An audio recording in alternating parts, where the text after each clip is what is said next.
In conversation with Bob Collymore, Chief Executive Officer of Safaricom, this is the Africa Report's Nick Norbrook.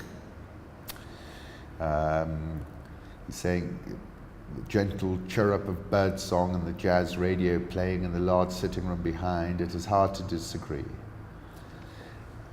It occurred to me, says Collymore, that we all get into this funnel to commute and get into the office by 8 to 9 a.m., where I could easily do the interviews here, go into the office by midday and miss the traffic. Collymore is a silver linings guy rather than a dweller. One of those silver linings is the ability to put more time into his music, talking about his saxophone addiction.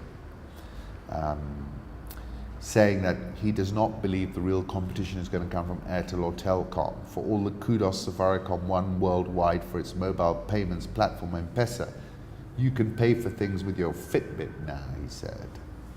In the future, the real challenges to telephone companies like Safaricom will come from big tech, Amazon, Google, Facebook, as well as Tencent.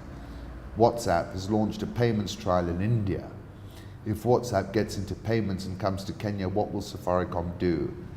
We don't get complacent about these things, says Collymore. For sure, we believe we need to evolve, and quickly. The thing that we have today was designed 11 years ago. And then talking about, we think you can bolt a few things together: e-commerce, payments, data analytics. Most people are using data to gauge whether you're a credit risk or not. But look at the Chinese. They're not looking at whether you have money or not. They are looking at whether you're a good guy or not. They look at intent. If I know that your intent is good, then I can rent you my apartment. This gives companies that sit on piles of information an advantage. We have access to a pool of data. They do. E-commerce, an obvious choice. Trusted brand, payments platform, and new logistics partner, Sendi. But he says it's all about the platform. Whether it was for the banking industry, the healthcare industry, the agriculture industry, we have set our sights on the education sector. Look at Amazon, it doesn't sell books, just books. Google is putting balloons up in the air. It's not just a search engine. Talks about DigiFarm.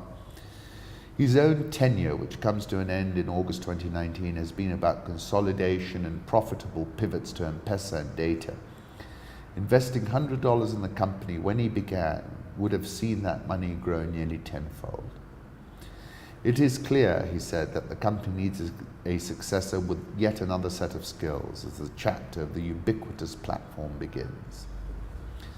Few regrets his greatest triumph, the team he has assembled. Finish your tea, he says. Let me just go get an injection pumped into me, and I will be back.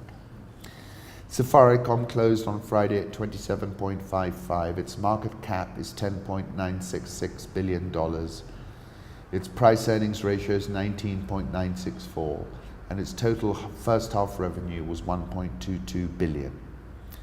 Voice revenue, 48 billion. M-Pesa revenue second, 35.52 billion. Mobile data revenue, 19.45 billion. Key financials as seen in this image. M-Pesa revenue stream seen at the half-year mark when I went to the results. You can see that. And then I picked up this from Bangito, who was at the LSE Africa conference, who said, on the tension between who owns the customer, between the banks and the telecoms, the direction we're heading is not who owns what, but rather who understands the customer. Good point.